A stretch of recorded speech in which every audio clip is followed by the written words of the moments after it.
Guys ମୁଁ ସୁବ୍ରତ ମୋ mini ବ୍ଲଗକୁ ଆପଣମାନଙ୍କୁ ସ୍ୱାଗତ କରୁଛି।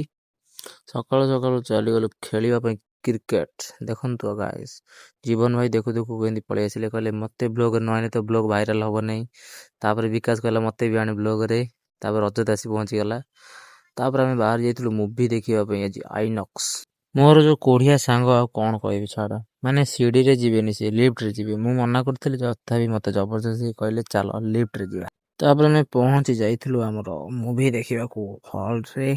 ଗାଇସ୍ 15 ମିନିଟ୍ ପାଇଁ ବ୍ରେକ୍ ଥିବାରୁ ଆମେ ଟିକେ ଆସିଯାଇଥିଲୁ ଫଟୋ ସୁଟ୍ କରିବା ପାଇଁ। ତାପରେ ଟିକେ ଭୋଜନ ବି କରିଦେଇଥିଲୁ, ତ ପୁଣି ଚାଲିଲୁ ଦେଖିବା ପାଇଁ ଭିତରକୁ। ଗାଇସ୍ ମୁଭିଟି 3.5 ଘଣ୍ଟାର ଥିଲା। ବଢ଼ିଆ ମୁଭି ହେଇଛି। ଆପଣମାନେ ଦେଖିକି ଜାଣିପାରୁଥିବେ କ୍ରେଜ୍ ଆମ ସାଙ୍ଗମାନଙ୍କ କେମିତି ମୁଭି ହେଇଥିବ, ଆପଣ ତ ଅନୁମାନ କରିପାରୁଥିବେ। ବଢ଼ିଆ ହେଇଛି ମୁଭି, ଆସନ୍ତୁ ଦେଖନ୍ତୁ, ବଢ଼ିଆ ମୁଭିଟା ହେଇଛି, ପୁରା ଅଲଗା ପ୍ରକାର। ତ ପହଞ୍ଚି ଯାଇଥିଲୁ ଆମେ ପାର୍କିଂରେ। ଚାଲିଲୁ ଘରକୁ, ଦେଖା ହେବା ନେକ୍ସଟ ବ୍ଲଗ୍ରେ। Bye bye.